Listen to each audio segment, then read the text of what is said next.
ఏంటంటే నా pregnancy and delivery story మీతో షేర్ చేస్తున్నానండి. ఇది నా first pregnancy delivery story. First పాప, సెకండ్ బాబు. పాప డెలివరీ స్టోరీ నేను ఇప్పుడు షేర్ చేస్తున్నాను. సో ఇది రిక్వెస్టెడ్ వీడియో అని చెప్పొచ్చు. నన్ను అడిగున్నారు, మెయిల్ కూడా చేశారు. చాలా థ్యాంక్స్ అండి. అంటే నేను కూడా చాలా డేస్ నుండి చేద్దాం అనుకుంటున్నాను, బట్ నాకు కరెక్ట్ టైం రాలేదు. ఎందుకంటే ఒక 1 అవర్ అన్న ఈజీగా పట్టింది అంటే వీడియో చేయడానికి.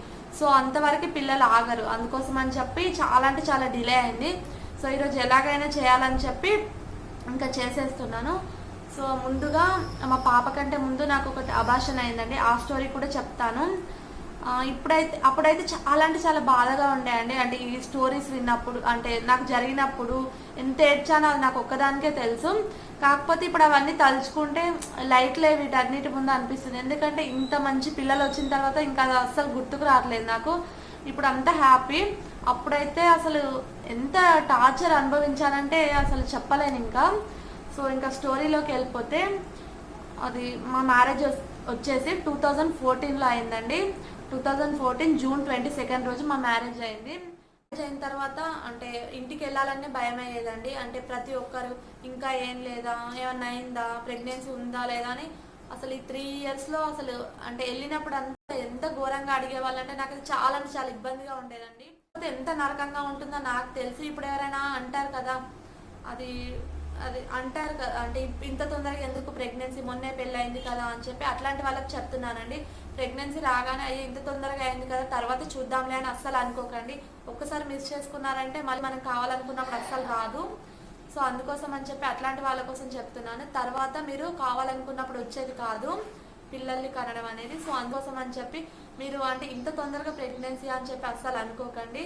అసలు నాకు తెలుసండి ఆ వాల్యూ ఏంటో, పిల్లల వాల్యూ ఏంటో. నాకు పిల్లలు పుట్టక ముందు నేను ఎంత ఈగర్గా వెయిట్ చేశానో అసలు మాటల్లో చెప్పలేను. ఎవ్రీ మంత్ అసలు ఇట్లా పీరియడ్ రాగానే ఏడ్ చేసేదాన్ని, ఏంటి ఈ మంత్ కూడా కన్ఫర్మ్ కాలేదా అని చెప్పి. కానీ బయట అడిగే వాళ్ళకి మాత్రం కొంచెం గట్టిగానే చెప్పేదాన్ని, వస్తుందిలే ఇంకా చదువుకుంటా అని చెప్పి కొంచెం సీరియస్గానే చెప్పేదాన్ని. అంత కోపం వచ్చేది నాకు వాళ్ళు అంటూ ఉంటే. ఎవరికి అయ్యేటప్పుడు వాళ్ళకి అవుతుంది, మీరు ఎందుకు అన్నిసార్లు మనిషిని గుచ్చి చేస్తారని చెప్పి. ఇంకా మా మమ్మీ కూడా చాలా టెన్షన్ ఉండే, ఇంకా కావట్లేదు ఏంటి 3 ఇయర్స్ అవుతుందని చెప్పి. కాకపోతే లాస్ట్ 3 ఇయర్స్ తర్వాత అయితే నాకు ప్రెగ్నెన్సీ కన్ఫర్మ్ అయింది. హ్యాపీగా ఉన్నాను ఇప్పుడు. ఇంకా 2 పిల్లలతోనైతే చాలా అంటే చాలా హ్యాపీగా ఉన్నానండి. నా ప్రెగ్నెన్సీలో ఎట్లాంటి అదైతే లేదు, చాలా అంటే చాలా హ్యాపీగా ఉన్నాము. ఇంకా నా వీడియో అనేది చూసేయండి. Thank you. ఏదైనా టకాటకా చెప్పుకుంటే అంటే కొంచెం ఇగ్నోర్ చేయండి, ఎందుకంటే పిల్లలు వేస్తారన్న హడావిలో ఆల్రెడీ బాబు లేచాడు అనే తొందరలో. తర్వాత 3 ఇయర్స్కి ప్రెగ్నెన్సీ అని కన్ఫర్మ్ అయిందండి. సో నాకైతే చాలా అంటే చాలా ఇష్టం ఉండే పిల్లలు అంటే. నాకు బిఫోర్ మ్యారేజ్ నుండి పిల్లలు ఎత్తుకోవడం, ఆడించడం అంటే చాలా ఇష్టం ఉండేది. సో అందుకోసం అని చెప్పి నాకు ఎప్పుడు పుడతారా అని చెప్పి చాలా అంటే చాలా వెయిట్ చేశాను. కాకపోతే 3 ఇయర్స్ నాకు ఒక ఎంత నరకంగా ఉండే అంటే ఇంకెప్పుడు పుడతారని చెప్పి. కాకపోతే చాలా చిన్న ఏజ్ అండి. హస్బెండ్తో అనేదాన్ని ఇంకెప్పుడు పుడతారు బాబు మనకంటే. అసలు ఆయనే వద్దు మనకి, అంటే మనకి ఇట్లా లేట్ అవుతుందే బెటర్ అనుకో. ఎందుకంటే నువ్వు జస్ట్ 16-17 ఇయర్స్ ఉంటావు, ఈ ఏజ్లో నువ్వు కనుక కన్సీవ్ అయితే నీకు ఫ్యూచర్లో ప్రాబ్లం వస్తుంది. సో మనకి ఇప్పుడు రాందే అంటే ప్రెగ్నెన్సీ రాందే బెటర్ అని చాలాసార్లు చెప్పేవాడు. కాకపోతే నాకు మాత్రం నా ఏజ్ చిన్నదైనా పర్లేదు, నాకు పిల్లలు కావాలని చాలా అంటే చాలా ఇష్టంగా ఉండేది. అట్లా 3 ఇయర్స్కి ప్రెగ్నెన్సీ అనేది కన్ఫర్మ్ అయిందండి నాకు. అంటే ఎవ్రీ మంత్ రెగ్యులర్గా పీరియడ్స్ వస్తాయి. ఇంకా ఇది ప్రెగ్నెన్సీ కన్ఫర్మ్ అయ్యే ముందు ఒకసారి ఒక 1 వీక్ లేట్ అయిందండి. లేట్ అయితే నేను ఎంత హ్యాపీ ఫీల్ అయ్యానంటే, ఇంకా లేట్ అయితే నా ఇంట్లో ఇంకా ప్రెగ్నెన్సీ అని కన్ఫర్మ్ అయిపోయేదాన్ని. ఇంకా 1 వీక్ వెయిట్ చేశాను, ప్రెగ్నెన్సీ కిట్ తీసుకొచ్చుకోవాలి, టెస్ట్ చేసుకోవాలని చెప్పి చేసుకున్నాను. ఒకసారి 8 డేస్ లేట్ అయింది, చేసుకున్నాను. బట్ నెగిటివ్ వచ్చిందండి. చాలా అంటే చాలా ఫీల్ అయ్యాను. ఇంక ఇమీడియట్గా హాస్పిటల్కి వెళ్ళిపోయాను. అంటే ఇదేమన్నా తప్పు ఉంటుందేమో, కిట్ ప్రెగ్నెన్సీ కిట్ తప్పేమో, హాస్పిటల్కి వెళ్తే తెలుస్తుందేమో, యూరిన్ టెస్ట్లో తెలుస్తుందేమో అని చెప్పి అక్కడికి కూడా వెళ్ళాను. వెళ్తే తను చెక్ చేసింది, నెగిటివ్ వచ్చింది. తనేమంది, లేదమ్మా ప్రెగ్నెన్సీ కాదు, నార్మల్గా ఏదన్నా హార్మోన్స్ ఇంబ్యాలెన్స్ కావచ్చు, అందుకోసం అని చెప్పి ఇలా అయిందని చెప్పింది. సో ఇంకా చాలా అంటే చాలా ఫీల్ అయ్యానండి. అట్లా అయిపోయిన తర్వాత అప్పుడప్పుడు ఒక 4-5 డేస్ అట్లా నాది పీరియడ్స్ అనేది లేట్ అవుతూ ఉండేది. ఎవ్రీ టైం నేను ఒక 4-5 డేస్ లేట్ అయితే చాలు ప్రెగ్నెన్సీకి తీసుకొచ్చుకోవడం, ప్రెగ్నెన్సీ టెస్ట్ చేసుకోవడం, అట్లా చాలా అంటే చాలా వెయిట్ చేసినాను. అట్లా ఒక 4-5 టైమ్స్ తెచ్చుకొని చేసుకొని ఉంటాను. కాకపోతే అస్సలు ప్రెగ్నెన్సీ ఒక్కసారి కూడా కన్ఫర్మ్ కాలేదు. ఆఫ్టర్ 3 ఇయర్స్ తర్వాత జనవరి 4th రోజు అని నాకు ఇంకా గుర్తుంది. అది ఎట్లా అంటే జనవరి 3 రోజు ఈవినింగ్ నేను మా పక్కన అక్క ఉంటుంది లక్ష్మి అక్క అని చెప్పి. సో ఆ అక్క నేను వాకింగ్కి వెళ్ళే వాళ్ళం. అంటే అప్పుడు ఆ అక్కకి అంటే మెటర్నరీ లీవ్లో ఉండే, అక్కకి చిన్న బాబు ఉన్నాడు. సో మెటర్నరీ లీవ్లో ఉంటే అక్కతో వాకింగ్కి వెళ్ళేదాన్ని రోజు ఈవినింగ్. వెళ్ళేటప్పుడు ఇట్లా క్యాజువల్గా టాక్ చేస్తూ ఉన్నప్పుడు వచ్చిందనమాట, ఏమైనా పీరియడ్స్ వస్తున్నాయా అని అడిగితే, లేదా ఒక 10-15 డేస్ అవుతుంది, కాకపోతే టెస్ట్ ఏం చేసుకోలేదు, ఎవ్రీ టైం ఇలానే 4-5 డేస్ లేడన కొద్ది చేసుకుంటా ఉంటే అసలు అది కన్ఫర్మ్ కావట్లేదు, ఇంకా బాధగా ఉందాక అందుకోసం అని చెప్పి చేసుకోలేదని చెప్పాను. ఎందుకు అట్లా ఇన్ని డేస్ 15 డేస్ అంటున్నావు, తప్పకుండా ప్రెగ్నెన్సీ కన్ఫర్మ్ అవుతుంది చేసుకో అని చెప్పి నేను డబ్బులు తీసుకొచ్చుకోలేదక్క, వాకింగ్కి వచ్చేటప్పుడు వద్దులే అంటే తన దగ్గర ఉన్న డబ్బులతో నాకు ప్రెగ్నెన్సీ కిట్ కొందప్పుడు చేసుకోవే నీకు తప్పకుండా ఈసారి అవుతుంది అని చెప్పి అక్క కొని ఇచ్చిందనమాట. రేపు ఎర్లీ మార్నింగ్ చేసుకో, ఎర్లీ మార్నింగ్ చేసుకుంటే అంటే అది రిజల్ట్స్ అనేవి బాగుంటాయి, నైట్ చేసుకోకంటే నాకు ఆ రోజు నైట్ అంతా అసలు సరిగ్గా నిద్రనే పట్టలేదు, ఎందుకంటే ప్రెగ్నెన్సీ కన్ఫర్మ్ అవుతుందేమో అని చెప్పి అదొక ఎగ్జైట్మెంట్ ఉండే, చాలా అంటే చాలా ఎగ్జైట్మెంట్ ఉండే. సో నెక్స్ట్ డే మార్నింగ్ ఎంత 4:30-5 o'clock అలా లేచి టెస్ట్ చేసుకున్నాను, ప్రెగ్నెన్సీ అనేది కన్ఫర్మ్ అని వచ్చింది.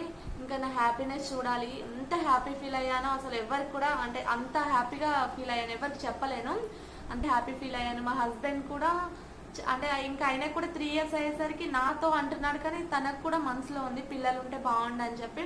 బట్ నేను ఫీల్ అవుతానేమో అని చెప్పి నా దగ్గర అనేవాడు, చిన్న పిల్లవే కదా వద్దులే అని చెప్పి అట్లా చెప్తుండేవాడు.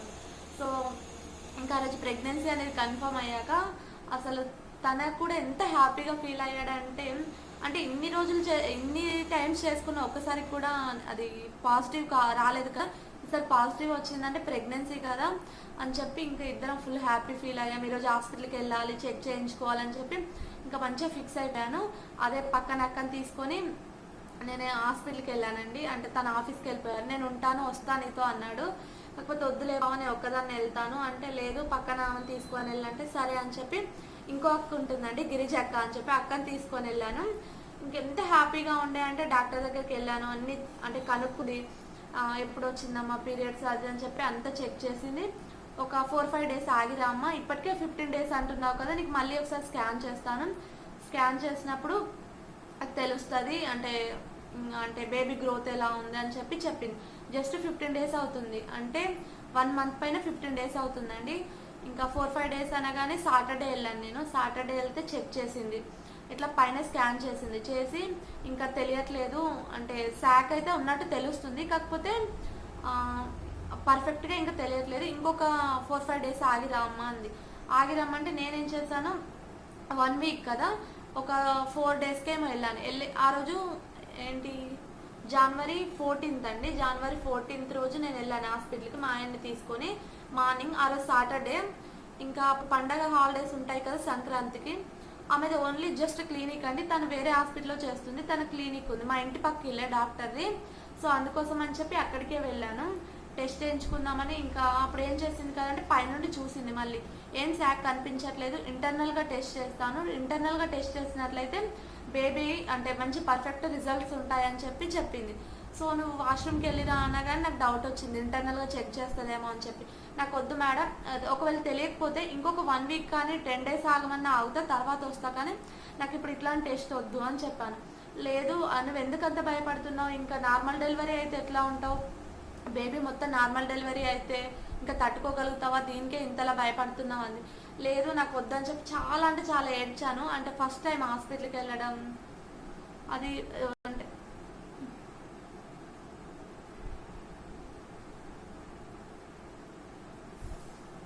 ఫస్ట్ టైం కదా హాస్పిటల్కి వెళ్ళడం, చాలా భయం వేసింది. వద్దు మేడం వద్దు అని చెప్పి చాలా రిక్వెస్ట్ చేశాను, లేదమ్మా అని చెప్పి ఇంకా మా హస్బెండ్ కూడా ఒప్పించింది, తను కూడా ఏం కాదులే అని చెప్పి ఇంకా ధైర్యం చెప్పారు. కాకపోతే చాలా అంటే చాలా ఏడ్చానండి స్కానింగ్లో. ఇంకా తను ఏదో అంటే మాటల్లో పెట్టి ఏదో చేసేసింది, అంటే స్కాన్ చేయడం అంతా అయిపోయింది, లోపల బేబీ బాగుందమ్మా నీకు, అంటే నీ డేట్ ప్రకారం బేబీ కూడా గ్రోత్ బాగానే ఉందని చెప్పి ఇంటికి పంపించింది. మధ్యాహ్నం నేను 12-1 వరకు అనుకుంటా హాస్పిటల్ నుండి, ఇంకా వాకబుల్ డిస్టెన్స్ అండి. సో వచ్చేసాను ఇంటికి. ఇంకా ఈవినింగ్ అవుతుంది, జనవరి 14th ఇది జరిగింది. సో ఇంటికి వచ్చేసాను, నాకు జనవరి 4th రోజు కన్ఫర్మ్ అయింది, జనవరి 14th ఇది జరిగింది. సో ఇంక ఇంటికి వచ్చేసాను. ఈవినింగ్ టైంలో వాష్రూమ్కి వెళ్ళానండి. కొంచెం బ్లీడింగ్ కనిపించింది, చాలా లైట్గా అంటే లైట్గా. ఇంకా నా టెన్షన్ చూడాలి, ఎంత టెన్షన్ పడ్డానో. ఇంకా ఏంటి ఇలా అవుతుంది, ప్రెగ్నెన్సీ కన్ఫర్మ్ అయింది, స్కాన్లో బాగానే వచ్చింది, ఎందుకు ఇలా అని చెప్పి చాలా అంటే చాలా ఏడ్చాను. ఎందుకు ఇట్లా అవుతుందని చెప్పి డాక్టర్ నెంబర్ ఉండేయండి, ఫోన్ చేశాను. ఏంటి డాక్టర్ ఇలా అయిందంటే, ఏం కాదమ్మా, కొంతమందికి అలానే అవుతుంది, రేపటి వరకు ఏమన్నా ఎక్కువ ఉంటే చూద్దాంలే అని అంది. నేను అట్లా కాదు, ఇప్పుడే చూడండి అంటే వస్తాను, పక్కిళ్ళే కదా వస్తాను, ఏదైనా మెడిసిన్ ఉంటే ఇవ్వండి అని చెప్పి చాలా రిక్వెస్ట్ చేశాను. లేదు రేపు మార్నింగ్ వరకు చూద్దాం, చాలా లైట్గా అంటున్నావు కదా, మార్నింగ్ చూద్దాంలే అని చెప్పింది. సో ఇంకా ఆమె చెప్పింది కదా అని చెప్పి ఇంకా అలానే ఉన్నానండి. ఇంకా నాకు నైట్ అంతా ఒక 1 మినిట్ కూడా నేను నిద్రపోయి ఉన్నాను. నా లైఫ్ మొత్తంలో ఒక్క రోజే అనుకుంటా, ఒక్క 1 మినిట్ కూడా నేను నిద్రపోకుండా ఉన్న రోజు. సో అంతగా ఏడ్చుకుంటూనే ఉన్నాను, ఎందుకు ఇలా అవుతుంది, ఎందుకు ఇలా అవుతుంది అని చెప్పి నైట్ అంతా ఏడుస్తూనే ఉన్నాను. ఇంకా నాకు అనిపించింది అట్లా కూడా టెన్షన్ పడద్దేమో, టెన్షన్ పడితే కూడా లోపల అంటే అంత ఇష్టపడ్డాను కదా. సో అందుకోసం అని చెప్పి చాలా అంటే చాలా ఫీల్ అవుతూ నైట్ అంతా, ఇంకా మా హస్బెండ్ కూడా చాలా ఫీల్ అవుతూ ఉన్నారు. ఇంకా అట్లా ఒక ఏడుస్తూనే ఉన్నాను, నేను నైట్ అంతా కూర్చొని ఏడుస్తూనే ఉన్నాను, ఎందుకు ఇలా అవుతుందని చెప్పి.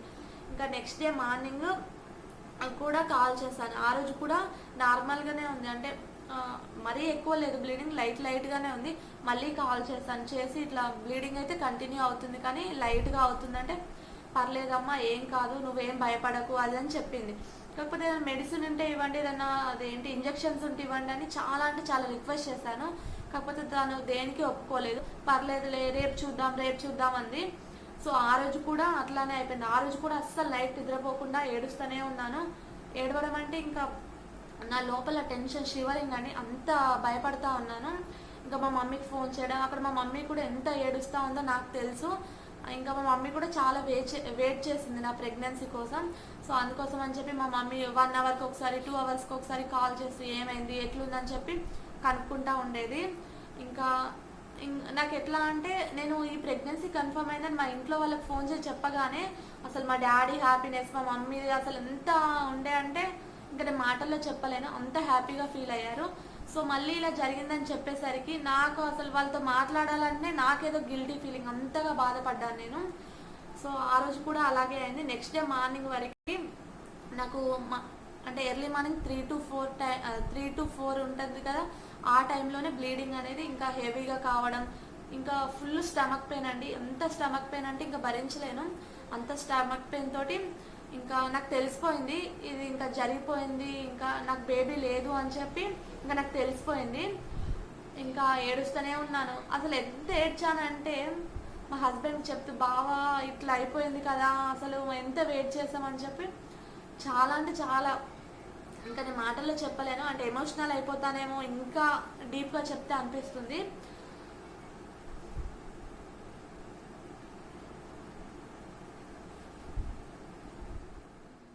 ఇంకా మార్నింగ్ డాక్టర్ కాల్ చేశానండి, కాల్ చేసి చెప్పాను ఇలా జరిగిందని చెప్పి. సో తనంది ఇంకా మన చేతుల్లో ఏముంది, ఏది ఉంటే అది అయిపోతుందిలే అని చెప్పి. నాకు ఎంత కోపం వచ్చిందంటే, ఇంకా నువ్వు డాక్టర్ అయి ఉండేందుకు చెప్పాలి కదా ఇలా అవుతుందని చెప్పి. నేనైతే ఇంకా ఆమెను ఏమి రివర్స్ కాలేదు, కాకపోతే నేను ఫోన్ కట్ చేసిన తర్వాత తనని ఎంత తిట్టుకున్నానో నాకు తెలుసు. సో ఇంకా అప్పటి నుండి ఒక 5 to 6 days వరకు ఫుల్ బ్లీడింగ్ అయిందండి. ఇంకా నేను ఇంకా మళ్ళీ హాస్పిటల్ కూడా వెళ్ళలేదు, అంటే నాకు అంత కోపం వచ్చింది. ఇంకా మా మమ్మీ వేరే వాళ్ళు చెప్పారు మళ్ళీ హాస్పిటల్కి వెళ్ళాలి, ఎందుకంటే హాస్పిటల్కి వెళ్ళకుండా ఉంటే ఆ లోపల మొత్తం క్లీన్ అయిందో లేదో నీకు తెలియదు కదా, మళ్ళీ ఒకసారి స్కాన్ చేస్తే తెలుస్తుంది. సో అందుకోసం అని చెప్పి మళ్ళీ ఒకసారి హాస్పిటల్కి వెళ్ళి చెక్ చేయించుకుంటే కదా తెలిసేదంటే, ఇంకా నేను హాస్పిటల్కి వెళ్ళాను, అది ప్రెగ్నెన్సీ వస్తారా అని హాస్పిటల్కి వెళ్ళలేదు, చెక్ చేయించుకోలేదండి, అది అట్లా అయిపోయింది. ఇంకా మా మమ్మీ వెయిట్ చేస్తూనే ఉంది, అంటే ఇట్లా అబార్షన్ జరిగిన వాళ్ళకి చాలా తొందరగా వస్తుందంట ప్రెగ్నెన్సీ, అంటే జస్ట్ 2-3 monthsలో వస్తుందంట. కాకపోతే అట్లా రావడం మంచిది కాదు, హెల్త్కి ప్రాబ్లం అవుతుంది, లేకపోతే నెక్స్ట్ ప్రెగ్నెన్సీకి ఇబ్బంది అవుతుందని అంటారు. కాకపోతే నాకు 5 months టైం పట్టిందండి. ఇది జాన్లో జరిగింది, ఈ జనవరిలో అయిపోయిన తర్వాత నాకు May 23rd రోజు మళ్ళీ రెగ్యులర్గా పీరియడ్స్ ఎవ్రీ మంత్ వస్తూనే ఉన్నాయి, మళ్ళీ కరెక్ట్గా వచ్చేది, 2-3 days కూడా డిఫరెంట్ లేకపోయేది. సో అలా May 23rd అనుకుంటా నాకు కన్ఫర్మ్ అయింది. అప్పుడు కూడా ఒక 1 week అనుకుంటా నేను చెక్ చేసుకున్నాను. అప్పుడు నాకు ఎగ్జామ్స్ ఉన్నాయండి, degree first year. So exams ఒక 2 exams ఏమో రాసున్నాను. కాకపోతే పీరియడ్స్ అనేవి లేట్ అవుతూ ఉన్నాయి. ఇట్లా ఒక 2-3 ఎంత ఒక 1 వీక్ ఏమో డిఫరెన్స్ ఉండే అంతే. నా అది డేట్కును నేను చెక్ చేసుకున్న దానికి నాకు ఎగ్జామ్స్ ఉన్నాయి కాబట్టి నేను అంతగా పట్టించుకోలేదు. కాకపోతే ఎందుకో నాకు డౌట్ వచ్చింది. డౌట్ వచ్చి కాలేజ్ నుండి ఎగ్జామ్ రాసి వచ్చిన తర్వాత మా హస్బెండ్ ఆఫీస్కి వెళ్ళిపోయారు. నేను ఇంటికి వచ్చిన తర్వాత నాకు డౌట్ వచ్చి నాకు నేనుగా వెళ్ళి తెచ్చుకున్నానండి ప్రెగ్నెన్సీ కిట్ అనేది. తీసుకొచ్చుకొని నెక్స్ట్ డే మార్నింగ్ చేసుకుందాము, ఇప్పుడు వద్దులే నెక్స్ట్ డే మార్నింగ్ చేసుకుంటే రిజల్ట్ బాగుంటుంది కదా అనుకున్నాను. కాకపోతే నాకు అస్సలు మనసు ఆగలేదు, ఇప్పుడే చేసుకోవాలి, ఉందా లేదా తెలుస్తుంది కదా అని చెప్పి. సో అందుకోసం అని చెప్పి నేను ఇంకా ఆఫ్టర్నూనే చెక్ చేసుకున్నానండి, పాజిటివ్ వచ్చింది. ఇంకా ఫస్ట్ వెంటనే నేను మా హస్బెండ్కి కాల్ చేశాను. చేసి బావ ఇట్లా తీసుకొచ్చుకున్నాను నేనే. ఆ రోజు మంగళవారం అండి, ఇంకా సెంటిమెంట్ కూడా ఉండే, అంటే చేసుకోవాలా వద్దా ఈరోజు మంగళవారం కదా అని చెప్పి అట్లా కూడా ఫీల్ అయ్యాను. కాకపోతే ఏదైతే అది వద్దులే అని చెప్పి నాకు అట్లాంటి చిన్న చిన్న సెంటిమెంట్స్ ఉన్నాయి, అంటే అందరికి ఉండకపోవచ్చు, నాకు మాత్రం అట్లాంటి సెంటిమెంట్స్ ఉన్నాయి. సో చేసుకున్నాను. పాజిటివ్ వచ్చింది. మా ఆయనకు కాల్ చేసి చెప్పాను, బాబాయ్ ఇలా పాజిటివ్ వచ్చింది అని చెప్పగానే తను కూడా హ్యాపీ ఫీల్ అయ్యారు. కాకపోతే ఏదో చిన్న భయం ఉండే, ఒకసారి అలా అయింది కదా మళ్ళీ అలానే అవుతుందేమో అని చెప్పి మేము అట్లే ఆలోచిస్తూ ఉన్నాం. ఇంకా మా హస్బెండ్ కాల్ చేసి కట్ చేయగానే మా మమ్మీకి కాల్ చేశానండి. అమ్మ నేను ఇట్లా తీసుకొచ్చి చేసుకున్నాను, మళ్ళీ పాజిటివ్ వచ్చిందని చెప్పాను. కాకపోతే అది చెప్పిన తర్వాత నేను ఎంతగా ఏడ్చానంటే, అమ్మ మళ్ళీ అట్లే అవుద్దేమో, ఒకసారి ఇట్లా అయింది కదా నాకు చాలా భయం వేస్తుంది, అసలు రాకపోయినా మంచిదే కానీ వచ్చి మళ్ళీ అట్లా అయింది అనుకో ఇంకా నేను మాత్రం బతకను, నేను తట్టుకోలేనని చెప్పి అరగంట సేపు ఏడుస్తూనే ఉన్నాను. మళ్ళీ అట్లే అవుద్దేమో అమ్మ అని చెప్పి ఏడుస్తూనే ఉన్నాను. మా మమ్మీ నువ్వేం టెన్షన్ పడకు, బావ రాగానే హాస్పిటల్కి వెళ్ళు, బట్ దాన్ని తగ్గట్టు మాత్రం అస్సలు వెళ్ళకని మా మమ్మీ ఫస్టే చెప్పేసింది. మళ్ళీ దాని దగ్గరికి వెళ్తే అది మళ్ళీ ఏదో ఒకటి చేస్తే అంటే మాకు అది జరిగేది ఎలాగైనా జరుగుద్ది, బట్ ఆ డాక్టర్ పైన ఇంకా అట్లానే కోపం అంటే పెరిగిపోయింది. ఇంకా ఆమె దగ్గరికి మాత్రం వెళ్ళొద్దని గట్టిగా ఫిక్స్ అయిపోయాము. కనుక్కున్నాము అంటే ఏ హాస్పిటల్ మంచిదని చెప్పి. మాకు దగ్గరలో ఒక ఫేమస్ గైనకాలజిస్ట్ డాక్టర్ అయితే చాలా బాగా చూసింది. ఇంకా వెళ్ళాము. వెళ్ళిన తర్వాత ఆమె అడిగింది, మాది మేనరికం అండి, అదొక టెన్షన్ కూడా ఉండే. అంటే మేనరికం అయితే పిల్లలు అంటే కొంచెం డిఫరెంట్గా పుడతారు అదని చెప్పి అంటారు కదా.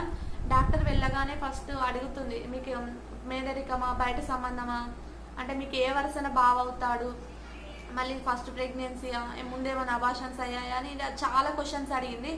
ఇలా అయింది మేడం, మాకు చాలా భయంగా ఉంది, అందుకోసం అని చెప్పి కొంచెం జాగ్రత్తగా చూడండి, అలాగే మాది మేనరికం అని చెప్పి అంటే 1-2 సార్లు చెప్తా ఉండేది ఆమెకి. సో అలా కన్ఫర్మ్ అయిన తర్వాత ఆమె అసలు ఏం మందులు రాయకపోయేదండి, ఓన్లీ ఫోలిక్ యాసిడ్ ఒకటే ఇచ్చింది. ఒక 3 మంత్స్ వరకు నేను ఒక ఫోలిక్ యాసిడ్ ఒకటే కంటిన్యూ చేశాను. ఆఫ్టర్ 3-4 మంత్స్ తర్వాత కాల్షియం ఐరన్ టాబ్లెట్స్ అనేవి రాసింది. చాలా అంటే చాలా తక్కువ రాసేది టాబ్లెట్స్ అయితే. నాకు అంటే సిరప్స్ తాగడం అన్న భయం, అందుకోసం అని చెప్పి నేను ముందే చెప్పాను చాలా తక్కువ మెడిసిన్ ఇవ్వండి అని. మీరు ఏది చెప్పినా నేను ఇచ్చేదే ఇస్తామని చెప్పి ఆమె only just 3 months only folic acid వేసుకున్నాను అంతే. అది కన్ఫర్మ్ అయింది. ఇంటికి వచ్చాము. అది వచ్చిన తర్వాత ఒక మళ్ళీ 3-4-5 డేస్కి అనుకుంటా, కరెక్ట్గా 7 డేస్కి మళ్ళీ నాకు బ్లీడింగ్ కనిపించిందండి. ఇంకా మళ్ళీ నా టెన్షన్ చూడాలి, ఫస్ట్ అలాగే అయింది, మళ్ళీ సెకండ్ కూడా ఇలాగే అవుద్దేమో అని చెప్పి ఇంకా మళ్ళీ ఏడవడం స్టార్ట్ చేశాను. ఇంకా ఇమీడియట్గా హాస్పిటల్కి వెళ్ళాను. ఆ రోజు ఏంటి సండే, తను అంటే పేషెంట్ ఓపీ చూడదు, కాకపోతే ఏదైనా అర్జెంట్ అంటే చూస్తుంది. ఆ రోజు ఆమెకు డెలివరీ కేసెస్ ఉన్నాయి. అయినా కానీ ఇంకా కాల్ చేసాం, ఇట్లా బ్లీడ్ అవుతుంది రమ్మంటారా అని చెప్పి కాల్ చేస్తే సరే రమ్మని చెప్పింది. వెళ్ళిన తర్వాత ఏం కాదమ్మా, ఈ మాత్రం బ్లీడింగ్కి ఏం కాదు, నువ్వు ఎందుకు ఇంత టెన్షన్ పడుతున్నావు అంటే, మేడం ఆల్రెడీ ఒకసారి ఇలా జరిగింది అందుకోసం అని చెప్పి పడుతున్నావు, దీనికి ఇంత టెన్షన్ పడాల్సిన అవసరం లేదని చాలా చెప్పిందండి. కాకపోతే నా భయం నాకు చాలా ఉండే, ఒకసారి అలా జరిగింది కదా మేడం ప్లీజ్ మంచిగా చూడండి అని చాలా అంటే చాలా రిక్వెస్ట్ చేశాను. ఇంకా తను చెప్పింది వీక్లీ ఒక ఇంజెక్షన్ ఉంటుంది, సో అది వేసుకున్నట్లయితే ఇంత ప్రాబ్లం ఉండదని చెప్పి చెప్పిందండి. నాకు మళ్ళీ ఆ ఒక్కరోజు బ్లీడింగ్ కనిపించింది, ఇంకా మళ్ళీ కనిపించలేదు. ఇంకా ఓకే అనుకున్నాను ఒక 3 to 4 డేస్. కాకపోతే ఎవ్రీ వీక్ ఒక ఇంజెక్షన్ ఉండే అండి, అప్పుడు 450 రూపీస్ ఏమో ఉండే ఒక ఇంజెక్షన్కి. ఎవ్రీ వీక్ వెళ్ళి వేయించుకొని వచ్చేదాన్ని. అలా 5 మంత్స్ వరకు వేయించుకున్నాను. ఆమె 9th మంత్ వరకు కూడా కంటిన్యూ చేయొచ్చు మీరు ఒప్పుకుంటే, లేకపోతే 3 మంత్స్ లేకపోతే 5 మంత్స్లో ఆపేయొచ్చండి. కాకపోతే మేము 5 మంత్స్ అది కంటిన్యూ చేసాం. ఇంకా నెక్స్ట్ ఒక 3 to 4 డేస్ అయిపోయిన తర్వాత మళ్ళీ అలాగే బ్లీడింగ్ కనిపించింది. మళ్ళీ ఇమీడియట్గా హాస్పిటల్కి వెళ్ళాం. అట్లా ఒక 3 to 4 టైమ్స్, అంటే ఎప్పుడు పడితే అప్పుడు హాస్పిటల్కి వెళ్ళేది. ఇంకా ఆమెకు చిరాకు వచ్చింది, ఏంటి ఇన్నిసార్లు వస్తారా హాస్పిటల్కి అని చెప్పి. కాకపోతే నేను అనేదాన్ని, నా టెన్షన్ నాకుంది మేడం, మళ్ళీ ఇట్లే అవుతుందేమో అని చెప్పి. అంటే నేను చెప్తున్నాను కదా ఏం కాదు అని చెప్పి. కాకపోతే నాకు టెన్షన్ అవుతుంది కదా, అలా కనిపించినప్పుడల్లా భయం వేస్తుంది మేడం అని చెప్పి చాలా అంటే ఇంకా ఏడ్ చేసేదాన్ని. ఆ మంది ఏం టెన్షన్ పడకు, ఇంకేం కాదులే అని చెప్పింది. సో అట్లా 3 to 4 టైమ్స్కి ఇంకా అది అక్కడికే ఆగిపోయిందండి. ఇదంతా 2nd to 3rd మంత్ లోపలే అయిపోయింది. నాకు 3rd మంత్ పడగానే అసలు ఏం కూడా కనిపించలేదు బ్లీడింగ్ అనేది. ఇంకా 3rd మంత్లో వామిటింగ్స్ కూడా నాకు ఏం లేవండి. ఇంకా ప్రెగ్నెన్సీ మొత్తం ఫుల్ హ్యాపీ అంటే హ్యాపీ. నేనైతే ఎంత బాగా ఎంజాయ్ చేశానంటే ప్రెగ్నెన్సీ అండ్ డెలివరీని ఇంకా అంత మంచిగా హ్యాపీగా లీడ్ చేశానండి నా ప్రెగ్నెన్సీ అనేది. నాకు ఎట్లాంటి మధ్యలో ప్రాబ్లమ్స్ కానీ అట్లాంటివి ఏం జరగలేదు. ఇంకా ఇక్కడ హాస్పిటల్లో ఉన్నప్పుడు 3rd మంత్లో ఎంటర్ అయిన తర్వాత మా మమ్మీ వచ్చింది చూడడానికి. చూసి వెళ్తాను. ఇప్పుడు అదేంటి 5th మంత్ వరకు ఇక్కడే హైదరాబాద్లోనే ఉండి ఇంత తొందరగా జర్నీ, డాక్టర్ కూడా చెప్పింది ఇంత తొందరగా జర్నీ చేస్తే ప్రాబ్లం అవుతుంది, సో అందుకోసం అని చెప్పి ఎక్కడికి ట్రావెల్ చేయకని చెప్పింది. సో అందుకోసం అని చెప్పి మా మమ్మీ చూడడానికి వచ్చినప్పుడు నేను హాస్పిటల్కి వెళ్ళాను. హాస్పిటల్కి వెళ్తే ఆమె చెక్ చేసి ఏమనిందంటే, ఎందుకో నాకు కొంచెం డౌట్ వస్తుంది, గర్భసంచి అనేది కొంచెం జారినట్టు కింది కనిపిస్తుంది, 5th మంత్ వరకు చూసి అది స్టిచ్ చేసి వేద్దామని చెప్పింది. ఇంకా నాకు మళ్ళీ టెన్షన్ స్టార్ట్ అయింది. మొన్నటి వరకు బ్లీడింగ్ టెన్షన్ ఉండే, ఇప్పుడు మళ్ళీ ఇట్లా అంటుంది కదా అని చెప్పి ఇంకా ఎంత టెన్షన్ పడ్డానంటే మళ్ళీ ఇంకేడవడం, మా మమ్మీకి చెప్తూ మళ్ళీ ఇట్లా అంది కదా అని చెప్పి. మా మమ్మీ కూడా టెన్షన్ పడింది, మరి ఇలా అంటుంది కదా, అది ఒకవేళ స్టిచ్చెస్ వేయడం అయితే ఇది బెడ్ రెస్ట్ చెప్తారు, ఇక్కడ ఉంటే కష్టం కదా. అప్పటికి మేడ్ని పెట్టుకున్నానండి నేను. కాకపోతే ఎంత మేడ్ని పెట్టుకున్నా వంట చేయడం అట్లాంటి చిన్న వర్క్ ఉంటుంది కాబట్టి భయం వేసింది. మా మమ్మీ చెప్పింది మళ్ళీ వేరే హాస్పిటల్కి వెళ్దాం, అక్కడ కూడా ఇలాగే చెప్తే నేను ఇంకా కొంచెం కష్టమైన మంచిదే, మెల్లిమెల్లిగా వెళ్దాం, తీసుకొని వెళ్ళిపోతా అని చెప్పింది. నేను మళ్ళీ వేరే డాక్టర్ దగ్గరికి వెళ్ళాను. వెళ్తే తనంది, నీకు ఏ డాక్టర్ అమ్మ చెప్పింది, 3rd మంత్లో ఎట్లా అసలు తెలీదు గర్భసంచి కిందికి మీదికి అనేది, ఒకవేళ 5th మంత్లో తెలుస్తుంది ఏమైనా ప్రాబ్లమ్స్ ఉంటే. అప్పుడు 5th మంత్లో తెలిసిన తర్వాత ఏమైనా స్టిచెస్ ఉండేది అంటే సర్కులాజ్ ఏదో అంటారు, సో అది వేస్తే సరిపోతుంది, 3rd మంత్లో అసలు తెలీదు, నువ్వేం టెన్షన్ పడకని అంటే కొంచెం ధైర్యం లాగా చెప్పింది. సో అందుకోసం అని చెప్పి ఇంకా అప్పుడు టెన్షన్ అనేది మళ్ళీ తగ్గింది. మా మమ్మీ చెప్పింది ఇంకా తను ఏం ప్రాబ్లం లేదంటుంది కదా, 5th మంత్ వరకు ఇక్కడే ఉండి మళ్ళీ 5th మంత్లో వచ్చి తీసుకెళ్తానని చెప్పి. కాకపోతే నేను ఎంత అసలు లేజీగా ఉండేదాన్ని అంటే 5th, 6th మంత్ వరకు మా హస్బెండ్ మార్నింగ్ 7కి వెళ్ళి ఈవినింగ్ 5:30, 6 వరకు వచ్చేసేవాళ్ళు. మార్నింగ్ తను వెళ్ళగానే నేను ఏం చేసేదాన్ని, తినడం పడుకోవడం ఇంతే. తనే అంటే ఓన్లీ బ్రేక్ఫాస్ట్ చేసేదాన్ని, తనకు లంచ్ పెట్టేదాన్ని, అప్పుడప్పుడు లంచ్ కూడా పెట్టకపోయేదాన్ని. మార్నింగ్ టిఫిన్ చేసి పడుకొని స్నానం కూడా 2, 3కి అలా చేయడం, అంటే కరెక్ట్ ఫుడ్ తీసుకునేదాన్ని కానీ ఎందుకో లేజీగా ఉండేది, ఎప్పుడు పడుకోవాలనిపించేది. నాకు బ్యాక్ పెయిన్ చాలా ఉండేయండి. 3rd, 4th మంత్లోనే చాలా అంటే చాలా బ్యాక్ పెయిన్ ఉండే. ఇంకా నాకు టెన్షన్ ఉండే, బ్యాక్ పెయిన్ ఉంటే బ్లీడింగ్ అవుతుంది కదా అని చెప్పి అట్లా చాలా టెన్షన్ పడ్డాను. కాకపోతే నాకు 4th, 5th మంత్ వరకు కూడా చాలా అంటే చాలా బ్యాక్ పెయిన్ ఉండే. ఇంకెప్పుడు పడుకొనే ఉండేదాన్ని, సిస్టంలో ఏదో ఒక మూవీస్ అది చూస్తూ ఉండేదాన్ని. ఇంకా అనిపించేది ఇంతగా చూస్తున్నారు కదా, లోపల బేబీ పైన కూడా ఎఫెక్ట్ పడుతుందేమో, మరి ఇంతలా చూస్తున్నానని చెప్పి. కాకపోతే నాకు వేరే ఆప్షన్ లేదు, వెళ్తే పక్కింటికి వెళ్ళి కాసేపు కూర్చొని మాట్లాడి వచ్చేదాన్ని. ఇంకా డే మొత్తం ఒక్కదాన్నే గడపాలి కాబట్టి ఇంకా ల్యాప్టాప్లో మూవీస్, సీరియల్స్ అయితే పిచ్చిగా చూసేదాన్ని, ఏమైనా ప్రోగ్రామ్స్ అట్లాంటివి చూస్తూ ఇంకా డే మొత్తం గడిపేసేదాన్ని. అట్లా 5th మంత్ వరకు వచ్చాను. 5th మంత్ ఎంటర్ అయినాక 1 వీక్కే నేను మా ఊరు వెళ్ళానండి. ఇంకా అది ఒక్కటే మా హస్బెండ్ మిస్ అయ్యి అప్పటి నుండి స్టార్ట్ అయింది ఇంకా మా హస్బెండ్కి దూరంగా ఉండడం. అప్పటి నుండి మళ్ళీ మా బాబు పుట్టే వరకు కూడా ఎంత సంవత్సరాలే అవుతున్నాయి దూరంగా ఉండడం. అప్పటి నుండి కంటిన్యూ అయితే ఇప్పటికి కూడా అది అట్లే కంటిన్యూ అవుతూనే ఉంది. అప్పుడు 5th మంత్ ఎంటర్ అవ్వగానే ఇంకా నేను ఊరికి వెళ్ళిపోదామని డాక్టర్కి చెప్పాను, ఇట్లా ట్రావెల్ చేయొచ్చా అంటే అవాయిడ్ చేయి, ఇంత తొందరగా ట్రావెల్ ఎందుకు, ఇక్కడే ఉండు అంటే చూసుకుంటారు, మేడ్ని పెట్టుకున్నా అన్నావు, మీ హస్బెండ్ కూడా ఉన్నారు కదా చూసుకుంటారులే అని చెప్పింది. లేదు మేడం ఇక్కడ ఉంటే అంత నాకు బోరింగ్గా ఉంది, ఇంటికి వెళ్ళిపోతా అని చెప్పి అంటే సరే జాగ్రత్తగా వెళ్ళని చెప్పింది. 5th మంత్ అనుకుంటా, 5th మంత్ ఎంటర్ అయిన 1 వీక్కి నేను వెళ్ళాను. ఇంకా వెళ్ళిన తర్వాత ఇంకా ఫుల్ హ్యాపీ అండి. అప్పుడు బ్యాక్ పెయిన్ లేదు, ఏం లేదు, ఎవరు వస్తే వాళ్ళతో కూర్చొని గంటలు మాట్లాడేదాన్ని, మంచిగా తినేదాన్ని అండి. ఫుడ్ అయితే చాలా అంటే చాలా తీసుకునేదాన్ని. ఫ్రూట్స్ రోజు ఒక ఆపిల్, ఇంకా ఏంటి పొమగ్రనేట్, డ్రై ఫ్రూట్స్, నేను ఖర్జూర, బాదం, జీడిపప్పు, ఇంకా వాల్నట్స్ అయితే చాలా అంటే చాలా తిన్నానండి. ఎందుకంటే వాల్నట్స్ తింటే పిల్లలకు బ్రెయిన్ ఎక్కువగా అంటే షార్ప్ అవుతుందని చెప్పి చెప్పారు. సో అందుకోసం అని చెప్పి చాలా అంటే డైలీ 5-6 అలా తీసుకునేదాన్ని ఎవ్రీడే. ఫస్ట్ డే తిన్నప్పుడు ఇంకా వద్దు, నాకు పిల్లలకు బ్రెయిన్ షార్ప్ కాకపోయినా మంచిదే కానీ నాకు ఇవి తినను అని చెప్పి కొన్ని రోజులు అలాగే పక్కకు పెట్టాను. కాకపోతే మళ్ళీ అనిపించింది నాకంటే పిల్లలు ముఖ్యం కదా అని చెప్పి మళ్ళీ స్టార్ట్ చేశాను తినడం. అట్లా ప్రెగ్నెన్సీ మొత్తం అంటే మంచి ఫుడ్ తీసుకొని మంచిగా తినేదాన్ని. ఎవరో ఒకరు వస్తారు మాట్లాడడం, అట్లా మంచిగా టైంపాస్ అయ్యేది. ఇంకా బుక్స్ కూడా చాలా అంటే చాలా చదివేదాన్ని. ఎప్పుడు పెద్దవాళ్ళ శిక్షలు 2 ఉండేవండి, వాల్యూమ్ 1 వాల్యూమ్ 2 అని 2 ఉంటాయి. సో అవి 2 ఎప్పుడు నా ముందు పెట్టుకొని కూర్చునేదాన్ని, స్టడీ చైర్ వేసుకొని. ఎప్పుడు ఏదో ఒకటి శ్లోకాలు లేకపోతే అదే భగవద్గీత కానీ ఇంకా మహాభారతం అయితే మొత్తం చదివేశానండి ప్రెగ్నెన్సీ మొత్తంలో. నాకు చాలా అంటే చాలా నచ్చింది. ఇంకా రిపీటెడ్గా చదివాను. అంటే నేను చదివితే లోపల ఉన్న బేబీస్కి మంచిగా వినబడుతుందంట అని చెప్పి 5th మంత్ నుండి అసలు నేను ఫోన్లో అంటే వేరేవి అంటే సీరియల్స్ మూవీస్ చూడడం ఆపేశాను. ఏదైనా మొబైల్లో చూడాలన్నా ఏంటి మహాభారతం విక్రమాదిత్యాలు ఉంటుంది, సో అది పెట్టుకొని వినేదాన్ని బాగా. ఇంకా వేరే ఏమన్నా ఇన్స్పిరేషన్గా ఉండే స్టోరీస్ వినేదాన్ని కానీ అస్సలు సీరియల్స్ మూవీస్ అయితే అసలు కడుపుతో ఉన్న రోజులు ఒక్క రోజు కూడా నేను చూడలేదండి. ఇంకా ఎవ్రీడే మార్నింగ్ లేవగానే నైట్ పడుకునేటప్పుడు కూడా ఫోన్ పక్కకి అంటే కొంచెం దూరంలో ఫోన్ పక్కకు పెట్టుకొని వినేదాన్ని. ఇంకా అట్లా ప్రెగ్నెన్సీ మొత్తం హ్యాపీగా కంటిన్యూ అవుతా వచ్చింది. ఇంకా నేను బయట అంటే ఇంటి బయట కూర్చొని ఎప్పుడు చదువుతూ ఉండేదాన్ని మహాభారతం, గట్టిగా చదువుతుండేదాన్ని. ఎందుకంటే నేను బయటికి చదివితే ఆ బేబీ కూడా వింటుంది కదా అని చెప్పి చదివేదాన్ని. చూసేవాళ్ళు అంటే ఎవరైనా చూసేవాళ్ళు అనేవాళ్ళు ఎందుకు అంత గట్టిగా చదువుతున్నావు అంటే, నేను చదివితే నా లోపల బేబీ కూడా వింటుందంట అందుకే ఇలా చదువుతున్నానంటే వాళ్ళు నవ్వేవాళ్ళు.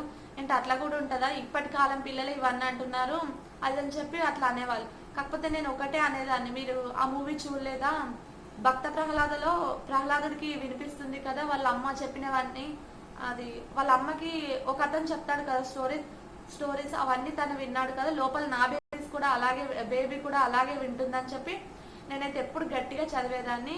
ఇంకా మా హస్బెండ్ కూడా రోజు ఫోన్ చేసి ఫుడ్ సరిగ్గా తీసుకున్నావా, బుక్స్ చదువుతున్నావా, అసలు మొబైల్ వాడకు, ఎక్కువ బుక్సే చదువు, మంచిగా అంటే హాయ్ చెప్పు బేబీకి అని చెప్పి చాలా అంటే అట్లా చెప్పేవాడు.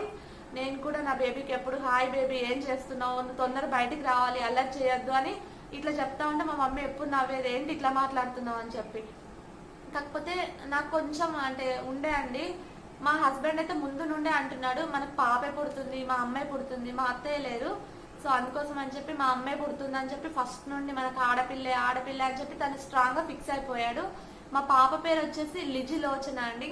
ఈ లిజి అనే పేరు నాకు పాప 2018లో పుట్టింది, మేము 2016 ఆర్ 15లో లిజి అని పేరు పెట్టాం. అంటే మనకు ఫస్ట్ పాపే పుడుతుంది, పాపకు లిజి అనే నేమే పెట్టాలని చెప్పి మేము ఎప్పుడో ఫిక్స్ అయిపోయాము.